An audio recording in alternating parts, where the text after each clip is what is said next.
It's time for the Longines Chronoscope, a television journal of the important issues of the hour, brought to you every Monday, Wednesday, and Friday.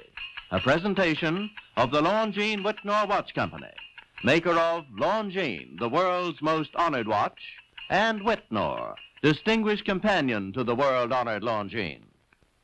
Good evening, this is Frank Knight. May I introduce our co-editors for this edition of the Longines Chronoscope? Larry Lasser, CBS News correspondent, and Kenneth Crawford, National Affairs Editor of Newsweek magazine. Our very distinguished guest for this evening is Admiral Richard E. Byrd. The North Pole used to be a no-man's land, but these are the days when, by buying a ticket on a commercial airliner, you can fly across the North Pole and drink a cocktail at the same time. Yet only 60 or more years ago, about 35 years ago, our guest tonight found out whether there was any land north of the North American continent. He made that first discovery flight, and I must say that Admiral Byrd, our guest tonight, is not only our greatest living explorer, but he's been an inspiration to countless Americans. Admiral Byrd, you've been to both the North Pole and the South Pole. Is there any unexplored land left on this earth that might appeal to adventurous young Americans? Yes, there is. And not up around the North Pole, because it's getting crowded up there now, because they find out it's really usable, not only to live in, but militarily. But strangely enough, there's left in the world today an area as big as the United States that's never been seen by a human being. And that's beyond the pole, on the other side of the South Pole, from Middle America. And I think it's quite astonishing that there should be an area as big as that unexplored. That's a tremendous So challenge. there's a lot of adventure left down at the bottom of the world. Well, Admiral, do you hope to see that? I do. Well, Admiral, Yeah. would you say that since you've been to both the extremities of Earth, are these expeditions to such far-off places, are they getting easier because of modern techniques, or is danger still close at hand? Well, it's a little risky, but nothing like it used to be with the old slow planes and the small cruising radius where we had to put down bases. We replaced the dog teams, and of course that was a big improvement. But now the planes go much faster and they are safer, and they have a much bigger cruising radius. You haven't got the danger of a terribly heavy load. Admiral, an expedition to which I believe you're the advisor is now en route. What is that expedition doing? Well, that's the icebreaker Atka, and it's a reconnaissance expedition. It's going down to the South Pole area to make certain observations and to look for some bases. They will be back in April, and they will report back, and upon the information we get from that undertaking, we will base the bigger expedition that's to follow. Is that very definitely planned, or is that... That is being planned right now. So I'm willing to say to you that there will be a number of expeditions that will follow, I think, year after year, at the bottom of the world, because the government has really become interested. Well, Admiral Byrd, I can understand, I think everybody can, the interest in the North Pole because it's so near our greatest challenger, Soviet Russia. But why this interest in the bottom of the world? Nobody living down there, is there? No, it's pretty cold. There's only one permanent resident, that's the emperor penguin. The little ones live further north. I tell you one reason they're interested. It's by far the most valuable, important place left in the world for science. That's why the scientific groups all over the nation are really interested. But more important than that, it has to do with the future of the nation, those to come after us, or even during your lifetime, because it happens to be an untouched reservoir of natural resources. And, you know, as the world shrinks with an ever-increasing acceleration, far-flung places, once useless, like we thought the North Pole was, and no man's land, become very useful. The bottom of the world will be important, not only to us, but to our allies. I was going to ask you, does it have military importance? It has some, and as the world shrinks, it will continue to shrink with an ever-increasing acceleration. thus bringing these places closer. And in the future, I can see a time when it will be very, very important strategically. Well, has the development of air power increased the strategic importance of places like the very much Parma so. Peninsula, was it? Very much so. Even now, if anything happened and we lost the Panama Canal, we would have to control the islands just north of Antarctica, which are part of Antarctica, and between there and Cape Horn. I've heard it said that there are 7 continents in the world, and one of them has never been seen by a woman, and that's Antarctica. Is that actually true? Well, if the Palm Peninsula is an island, as far as I know, that's true. No woman's ever stepped foot upon the Antarctic continent, and it's the most peaceful place in the world. Well, I'm sure that won't last very long. I understand that now that you're working with the Arnold Bread Company in charge of frozen foods. Now, is there any future for frozen foods down these frozen extremities? Well, I think the human race can be helped by that. This was thought out by Dean Arnold, who's, in my opinion, a great humanitarian. He learned that we went down there after 4 or 5 years and finished a meal that we had left there on the table when we had evacuated Little America. Everything was perfect, including the bread. So he got the idea of this frozen bread, and already he sent some to Europe, and it worked very well over there for some of the starving people. So you can store it down in the Antarctic and against the lean years, and you wouldn't have any people in the world really starving if you did that. Yes, in the event of an atomic war. You'd stay there forever. Admiral, you speak of the resources of Antarctica. What are they? What are the natural resources there? Well, we've found enough of coal within 180 miles of the South Pole in a great ridge of mountains. It's not covered with snow, enough to supply the whole world for quite a while. Well, that's the coal. Now, there's evidence of many other minerals. We are pretty sure there's oil. Now, that coal shows the bottom of the world. Now, by far the coldest spot in the world. Where that coal is gets 100 below zero in the winter. Well, it was once tropical. So we think there's oil there, and there's evidence, probably uranium there. Is it any secret? Is there uranium there? That would be the only thing that would be practical to actually go after, I suppose. Everything else would be economically unfeasible, wouldn't it? Well, as we recklessly expend our resources, the time will come when we'll have to go after that stuff down there. Well, you know, I avoided what you said about uranium. I'm not sure about that. I don't want to have the world fighting over the Antarctic. Admiral, is there a competition among other nations to try to get information about Antarctica and possibly to secure some of these resources? Well, yes. There are now 7 nations very much interested. Russia is interested tremendously. That I'm sure of. Australia has an expedition down there. The Argentine, the Chile, New Zealand, Britain, and so on. Now, you can understand those people down there being interested because they live down there, the New Zealanders, the Argentinians, the Chileans, and the Australians. And so we don't do much about claiming anything. Admiral, you make this sound a little crowded. Are there that many expeditions now there or en route there?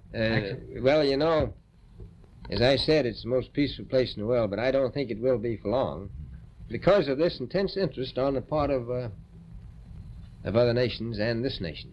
Well, Admiral Byrd, are private expeditions a thing of the past? Is expedition and exploration, making expedition and exploration now purely a government function because of the tremendous cost and organization? No, I don't think so. I think down south it may be more or less a thing of the past, but not other expeditions that go there. A lot of them go north now. This latest expedition now on the way is a government expedition, I take it. Yes, that's the government. Admiral Byrd, may I ask you, is there a great difference between the top of the world and the bottom of the world? There is. Now, the North Pole is the center of an ocean 10,000 feet deep. The South Pole, the center of a plateau, 10,000 feet high. The North Polar Sea is surrounded by continents slightly frozen. The Antarctic continent is surrounded by a belt of ice frozen seas of at least 1,200 miles thick. Now, the south is a plateau. It gets, in some places, 14,000 feet up. I've been over areas about 13,000, and it's a little bit chilly up there. So there's that big difference between the top and bottom of the world. The north really isn't very cold up there on the Arctic Ocean. Not compared to the south. Admiral Byrd, we often hear it said that our young Americans now aren't as hardy as their forefathers. Do you think that Americans do measure up to the standards, the physical standards and morale standards of the past? I do. I don't believe that. I think they're just as hardy. Well, what would you say was the most valuable factor on an expedition? Is it morale, or physical courage, or is it sheer equipment? Well, I've always thought that loyalty was by far the most important trait. The British told me that when I first went down in 28, that I couldn't possibly get through the winter night without a mutiny if I took more than 20 men. But to serve science, I had to take 42 men. Then I took 56 the next time, and so on. And I did find that loyalty was the most important thing during the winter night when it's very hard on your nerves. I think that's best trait. Well, that's a very valuable characteristic at any time. Well, thank you very much, Admiral Byrd. It's been a great pleasure to have you here tonight. It's a pleasure to be with you. Yeah. The opinions expressed on the Longines Chronoscope were those of the speakers. The editorial board for this edition of the Longines Chronoscope was Larry Lasser and Kenneth Crawford. Our distinguished guest was Admiral Richard E. Byrd. A Longines watch makes the most perfect Christmas gift. It has beauty, elegance, and enduring quality, and a universal reputation as just about the finest of the world's watches. Now, actually, barring accident or abuse, the Longines watch that you give this Christmas will be better than new after 5 or even 10 years of daily use. Time holds no terrors for a Longines. The exquisitely finished watch movement defies normal wear and friction, achieves unsurpassed timekeeping accuracy and reliability. Thus does Longines inner quality match Longines outer elegance. Among the finest watches of the world, only Longines watches have won 10 World's Fair grand prizes, 28 gold medals, highest honors for accuracy in fields of precise timing. Cased in precious metals, styled in the best of good taste, a Longines watch is a joy to own, an enduring symbol of your affection, the perfect Christmas gift. Yet, you may buy and proudly give a Longines watch this Christmas for as little as $71.50. Visit your Longines Whitnor Jeweler Agency and make your selection. Longines, the world's most honored watch, the world's most honored Christmas gift. Premier product of the Longines Whitnor Watch Company. Since 1866, maker of watches of the highest character.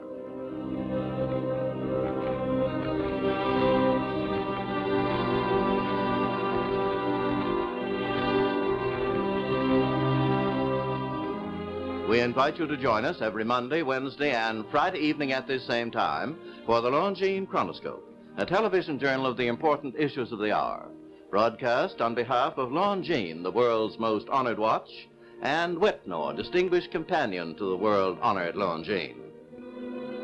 This is Frank Knight, reminding you that Longines and Whitnor watches are sold and serviced from coast to coast by more than 4,000 leading jewelers who proudly display this emblem.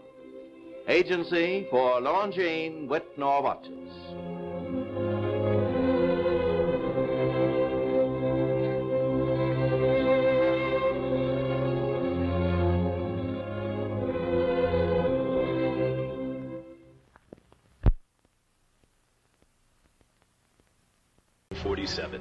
The land beyond the poles, the exploration flight over the North Pole, the inner Earth, my secret diary. I must write this diary in secrecy and obscurity. It concerns my Arctic flight of the 19th day of February in the year of 1947. There comes a time when the rationality of men must fade into insignificance, and one must accept the inevitability of the truth. I am not at liberty to disclose the following documentation at this writing. Perhaps it shall never see the light of public scrutiny. But I must do my duty and record here for all to read one day.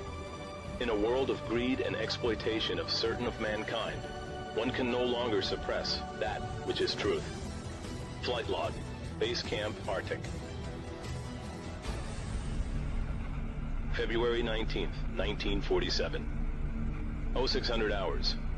All preparations are complete for our flight northward, and we are airborne with full fuel tanks at 0610 hours. 0910 hours. Vast ice and snow below. 0915 hours. In the distance is what appears to be mountains. 1000 hours. We are crossing over the small mountain range and still proceeding northward as best as can be ascertained. Beyond the mountain range is what appears to be a valley with a small river or stream running through the center portion. There should be no green valley below. Something is definitely wrong and abnormal here. We should be over ice and snow. To the port side are great forests growing on the mountain slopes. Our navigation instruments are still spinning. The gyroscope is oscillating back and forth. 10:05 hours. I alter altitude to 1400 feet and execute a sharp left turn to better examine the valley below. It is green with either moss or a type of tight-knit grass. The light here seems different. I cannot see the sun anymore. We make another left turn and we spot what seems to be a large animal of some kind below us. It appears to be an elephant. No, it looks more like a mammoth. This is incredible, yet there it is. Decrease altitude to 1,000 feet and take binoculars to better examine the animal. It is confirmed. It is definitely a mammoth-like animal. Report this to base camp. 10:30 hours. The external temperature indicator reads 74 degrees Fahrenheit. Continuing on our heading now. Navigation instruments seem normal now. I am puzzled over their actions. Attempt to contact base camp. Radio is not functioning. 11:30 hours. Countryside below is more level and normal, if I may use that word. Ahead we spot what seems to be a city. This is impossible. Aircraft seems light and oddly buoyant. The controls refuse to respond. My God! Off our port and starboard wings are a strange type of aircraft. They are closing rapidly alongside. They are disc-shaped and have a radiant quality to them. They're close enough now to see the markings on them. It is a type of swastika. This is fantastic. Where are we? What has happened? I tug at the controls again. They will not respond. We are caught in an invisible vice grip of some type. 11:35 hours. Our radio crackles and a voice comes through in English, with what perhaps is a slight Nordic or Germanic accent. The message is, "Welcome, Admiral, to our domain. We shall land you in exactly 7 minutes. Relax, Admiral. You're in good hands." I note the engines of our plane have stopped running. The aircraft is under some strange control and is now turning itself. The controls are useless. 11:40 hours. Another radio message received. We begin the landing process now, and in moments the plane shudders slightly and begins a descent as though caught in some great unseen elevator. The downward motion is negligible, and we touch down with only a slight jolt. 11:45 hours. I am making a hasty last entry in the flight log. Several men are approaching on foot toward our aircraft. They are tall, with blonde hair. In the distance is a large shimmering city, pulsating with rainbow hues of color. I do not know what's going to happen now, but I see no signs of weapons on those approaching. I hear now a voice ordering me by name to open the cargo door. I comply. End log. From this point, I write all the following events here from memory. It defies the imagination. It would seem all but madness if it had not happened. The radio man and I are taken from the aircraft, and we are received in a most cordial manner. We were then boarded on a small platform-like conveyance with no wheels. It moves us toward the glowing city with great swiftness. As we approach, the city seems to be made of a crystal material. Soon, we arrive at a large building that is a type I have never seen before. It appears to be right out of the design board of Frank Lloyd Wright, or perhaps more correctly, out of a Buck Rogers setting. We are given some type of warm beverage which tasted like nothing I have ever savored before. It is delicious. After about 10 minutes, 2 of our wondrous appearing hosts come to our quarters and announce that I am to accompany them. I have no choice but to comply. I leave my radio man behind. and we walk a short distance and enter into what seems to be an elevator. We descend downward for some moments, and the machine stops, and the door lifts silently upward. We then proceed down a long hallway that is lit by rose-colored light that seems to be emanating from the very walls themselves. One of the beings motions for us to stop before a great door. Over the door is an inscription that I cannot read. The great door slides noiselessly open, and I am beckoned to enter. One of my hosts speaks. "Have no fear, Admiral. You are to have an audience with the Master." I step inside, and my eyes adjust to the beautiful coloration that seems to be filling the room completely. Then I begin to see my surroundings. What greeted my eyes is the most beautiful sight of my entire existence. It is, in fact, too beautiful and wondrous to describe. It is exquisite and delicate. I do not think there exists a human term that can describe it in any detail with justice. My thoughts are interrupted in a cordial manner by a warm, rich voice of melodious quality. "I bid you welcome to our domain, Admiral." I see a man with delicate features and with the etching of years upon his face. He is seated at a long table. He motions me to sit down in one of the chairs. After I am seated, he places his fingertips together and smiles. He speaks softly again and conveys the following. "We have let you enter here because you are of noble character and well known on the surface world." "Surface world?" I half gasp under my breath. "Yes," the Master replies with a smile. "You are in the domain of the Ariani, the inner world of the earth. We shall not long delay your mission, and you will be safely escorted back to the surface and for a distance beyond. But now, Admiral, I shall tell you why you have been summoned here. Our interest rightly begins just after your race exploded the first atomic bombs over Hiroshima and Nagasaki, Japan. It was at that alarming time we sent our flying machines, the Flugerods, to your surface world to investigate what your race had done. That is, of course, past history now, my dear Admiral, but I must continue on. You see, we have never interfered before in your race's wars and barbarity, but now we must. For you have learned to tamper with a certain power that is not for man, namely, that of atomic energy. Our emissaries have already delivered messages to the powers of your world, and yet they do not heed. Now you have been chosen to be witness here that our world does exist. You see, our culture and science is many thousands of years beyond your race, Admiral." I interrupted. "But what does this have to do with me, sir?" The Master's eyes seemed to penetrate deeply into my mind, and after studying me for a few moments, he replied, "Your race has now reached the point of no return, for there are those among you who would destroy your very world, rather than relinquish their power as they know it." I nodded, and the Master continued, "In 1945 and afterward, we tried to contact your race, but our efforts were met with hostility. Our Flugerods were fired upon, yes, even pursued with malice and animosity by your fighter planes. So, now I say to you, my son, there is a great storm gathering in your world, a black fury that will not spend itself for many years. There will be no answer in your arms. There will be no safety in your science. It may rage on until every flower of your culture is trampled, and all human things are leveled in vast chaos. Your recent war was only a prelude of what is yet to come for your race. We here see it more clearly with each hour. Do you say I'm mistaken?" "No," I answer. "It happened once before. The Dark Ages came and they lasted for more than 500 years. "Yes, my son," replied the Master. "The Dark Ages that will come now for your race will cover the earth like a pall. But I believe that some of your race will live through the storm. Beyond that, I cannot say. We see at a great distance a new world stirring from the ruins of your race, seeking its lost and legendary treasures. And they will be here, my son, safe in our keeping. When that time arrives, we shall come forward again to help revive your culture and your race. Perhaps by then you will have learned the futility of war and its strife, and after that time, certain of your culture and science will be returned for your race to begin anew. You, my son, are to return to the surface world with this message." With these closing words, our meeting seemed at an end. I stood for a moment as in a dream, but yet I knew this was reality, and for some strange reason I bowed slightly. either out of respect or humility. I do not know which.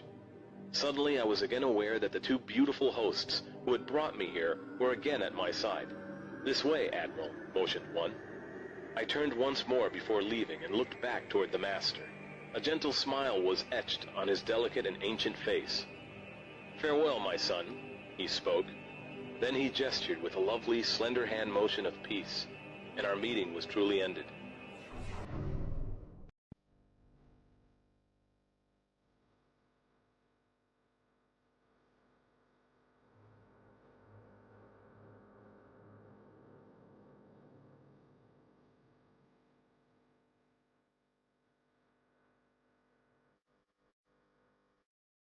Greetings to my subscribers and new viewers. Today, we will plunge into a conversation with you about the mysterious continent of Antarctica. Yes, this continent is really mysterious, as there are many questions and almost no answers to it. Free access to a citizen of the planet is closed there, but high-ranking officials of different states from all over the world go there, and this raises other questions. According to the generally accepted opinion, Antarctica was discovered by people only in 1820, a little over 200 years ago. Is it possible, however, that this most mysterious of all continents was in fact not only discovered, but also inhabited by people before the global catastrophe? After some evidence has been unearthed, it is highly likely that this is true. About Antarctica itself, in our time it is not difficult to find any information, but only all the information provided in the public domain is quite boring and monotonous. Well, for example, Antarctica is the coldest continent, and apart from penguins, no one else lives there. The temperature there sometimes reaches -90 degrees Celsius. The coldest and fastest winds blow there, reaching speeds of more than 300 kilometers per hour. The mainland itself can even be used as a huge refrigerator due to the constant cold and clean air. Well, and so on, and in such spirit. In our time, you will not hear anything from what may go beyond the unusual. But you need to understand that Antarctica was made closed to the average layman, not because someone cares about nature for future descendants or something like that, but because most likely there is something to hide there. And this whole situation becomes not entirely pleasant even for the reason that the sponsors of all these expeditions and living on the mainland are we, the taxpayers. I also want to draw your attention to the fact that the main part of Antarctica is a fairly high mainland. And this height is measured not in tens of meters and not even in hundreds, but in some places in kilometers. It is for this reason that it is difficult for the participants of the Antarctic expeditions to breathe. The participants themselves mention this. Ships that ply to Antarctica are also not always and everywhere able to moor to a low coast, as we are used to, and there is a lot of video evidence of this.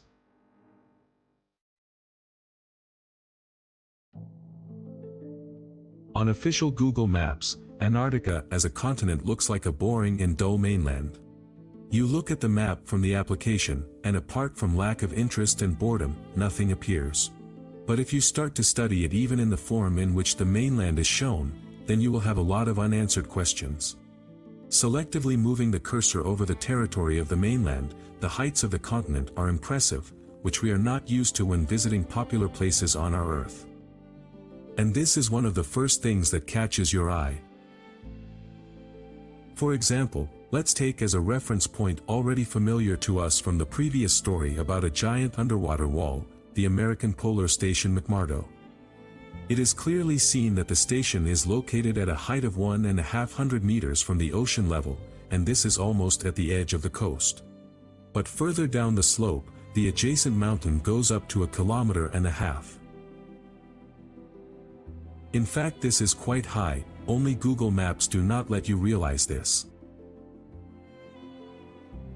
Immediately I found a simply invisible mountain, which is displayed as a snowy plain, but at the same time the altimeter shows a height of 3,500 meters. It's weird. And this is where the question arises. Is it that so much snow has piled up that everything has leveled off into a straight horizon, and under the snow is a giant mountain 3.5 kilometers long?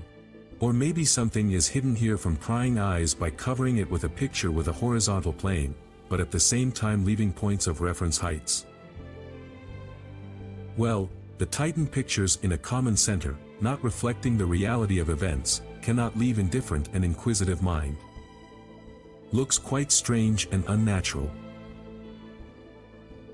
What do you think about this? Write in the comments below this video. To me, your opinion is interesting.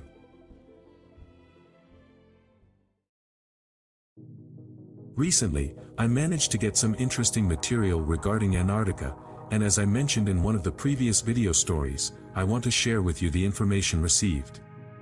Thanks to a source who wishes to remain anonymous, secret photographs have been released that were taken during Admiral Byrd's expeditions to Antarctica in the 1940 and 1950, codenamed Operation High Jump and Deep Freeze. Although these studies were presented to the public as purely scientific, the real purpose of these numerous and expensive visits to the southernmost continent was to explore and document the existence of a highly advanced ancient civilization that apparently once inhabited this continent. The author of the submitted materials claims that the present volume, entitled Mysterious Antarctica, contains more than 100 shocking photographs from the expeditions of Byrd over more than a decade. Photographic evidence clearly shows that Antarctica was not only well known in the past, but also frequently visited, and moreover, it was the center of, perhaps, a prehistoric empire that spanned our entire world. Some researchers also believe that the disappeared empire coincides with the so-called Quatria Empire, which was once considered mythological and was subjected to severe repression by the powers that be. I have materials about this mysterious civilization, all that remains is to familiarize yourself and share them with you. On this topic, I will also make a separate video story. So, subscribe to our channel right now, so as not to miss the interesting. And so, radiocarbon dating suggests that Byrd's incredible Antarctic artifacts are not just hundreds or thousands of years old, but in fact they could be much older. But let's not forget that radiocarbon dating is just a guess and is not an exact science. All this, I mean the received approximate dates of the artifacts, of course pushes what we know about human history to a completely different era. In addition, some artifacts and technologies found there threaten our very understanding of science. That is why these photographs and the accompanying documentary evidence were hidden for decades, so as not to sow mass panic among the population. Indeed, in one of the interviews, Admiral Byrd himself emphasized that what they encountered on the mainland could pose a threat to all of us. And here it is worth considering. I agree, these words can have an ambiguous meaning. But as we know, there is no smoke without fire. Further, you will see that the expedition not only found old ruined palaces, temples, obelisks, and all kinds of monumental works of art, but they also found caves where tropical plants still grew, heated by mysterious sources of heat and light. They found what can be called otherwise as between spatial portals, which seem to be sources of endless energy and through which, according to legend, some members of the expeditions passed. Unfortunately, there is no access to documentary evidence of what lies on the other side of these portals, but perhaps in the near future this information will be made public.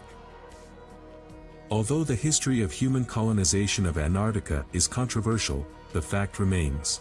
The evidence for the existence of ancient human civilizations is irrefutable, and the more it accumulates, the more convincing it becomes. From the total available collection of photos, I have chosen only a few, otherwise this video story would have turned out to be very long. I must also make a reservation that the photographs that you see, the faces of the expedition members, were erased. I believe you can guess why.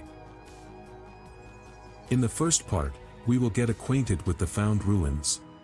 Have you ever wondered why no one is allowed into Antarctica and no country, as it were, owns the continent? Unknown to almost everyone due to the incredible success of the official cover-up, Antarctica is actually littered with ancient ruins of all shapes and sizes. Particularly prominent are obelisks, pyramidal structures, temples with columns, geometric temple complexes, and more. Of course, all these architectural features, in many ways coincide with the stars in the night sky. Based on ancient secret writings, some researchers believe that this was the very lost civilization of Quatria. All that remains after the global catastrophe is largely a ruin. Many pyramids and temple structures in Antarctica have obelisks as well as other unusual features such as ziggurats, and the temples themselves also vary in design. While some appear to be made of sandstone, others are made of granite, and many of them are decorated with stunning bas-reliefs depicting the events of the Quatrian Empire, and even have a map of the ancient world with Antarctica in the center. No wonder these incredible discoveries were completely covered up. If they got out, they would destroy the current world history, creating a completely different view of past events. All these and other photos, not included in this short video, are really impressive. Looking at these ruins and the remains of monuments, one involuntarily compares with what is available on our continents. To the naked eye, the resemblance is obvious, which indicates a possible common past, because such structures are found almost everywhere. What do you think about this?